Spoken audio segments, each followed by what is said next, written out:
This is DRF Race of the Day. Hi everybody, Dan Illman here with the DRF Race of the Day for Monday, August the 9th. It's race number 6 at Assiniboia Downs. Let's take a look at the field, and you can download free formulator past performances for this race, an optional claimer going 3/4 of a mile on the Race of the Day event page at DRF.com. Access them and handicap along with me. Before we get to the analysis, I do want to remind you that the 20-cent ASD Pick 5 begins in race number 3. $250,000 guaranteed payout if you are the single jackpot payout winner of the Pick 5. The Pick 4, very popular wager at the Downs, begins in race number 4. $1 minimum wager, $25,000 guaranteed pool in the Pick 4. This race, race number 6, is part of that Pick 4 sequence. Again, it is a numbers of 3 other than optional claimer, $20,000 the optional claiming price. We throw up the Timeform US Pace Projector. I think this race will be run in a blue bar scenario, which will favor horses on or near the early lead. I'm just not sure who's going to make the lead. I think the 4 Shooting Money is going to show a little bit more speed this time around. Tap Master, the 3 is eligible to show speed. Quincy Express should be close as he drops in class and distance. So I don't think the pace will be very fast. And it's going to be really interesting from a jockey standpoint to see who wants to make the front. It could be very advantageous.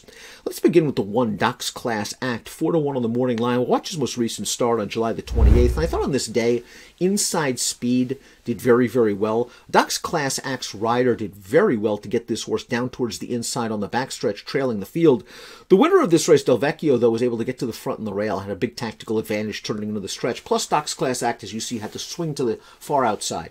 And he was rallying late in this race. I wonder if he was against the bias the last 3/16 of a mile or so. He has earned 2 very competitive Beyer speed figures since shipping up here. 66 Beyer last time out for the race we just saw. 73 Beyer for the race 2 starts back. Now, he doesn't have a ton of early speed. He might need a little bit of help up front. But this horse seems to be in good form and a nice fit at this class level. Tucker Time is the number 2, and he's making his 3rd start of the form cycle with improving Beyer speed figures on display. 7.5 might have been a tough distance for him in his first start off such a lengthy layoff, and he was close to the pace and he tired. He improved last time out, finishing 3rd behind Tap Master.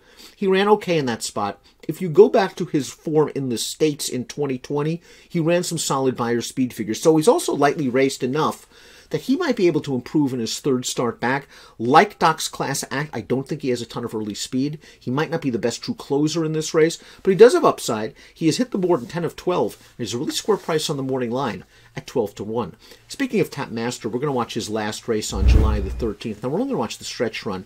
I urge you to go into those free formulator past performances and click on the short comment that says checked inside rail rally. That will bring up the full chart, the full race replay of this event, and you're going to notice that Tap Master was much the best.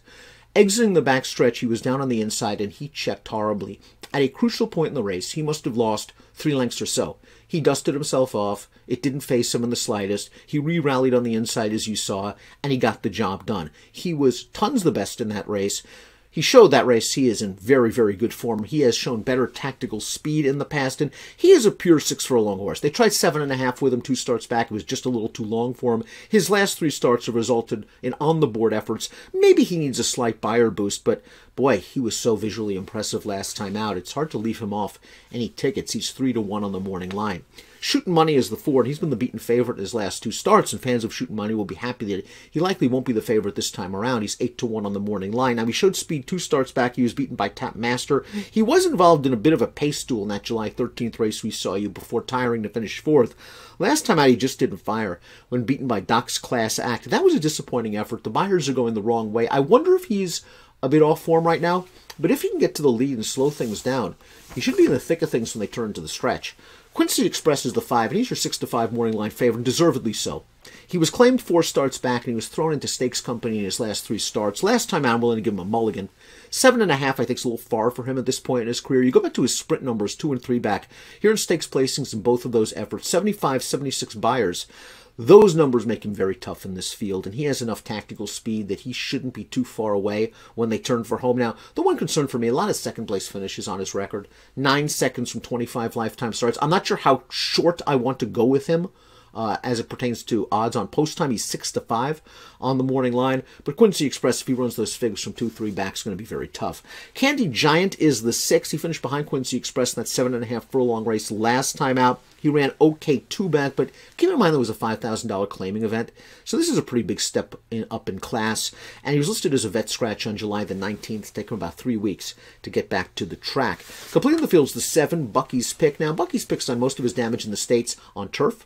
5 of his 6 victories have come on the green stuff, only 1 for 18 lifetime on dirt, but he's run some fast races. His 1 win on dirt came at Santa Anita sprinting in a 25 claimer a couple of years ago, so he's shown a little bit of ability on the main track.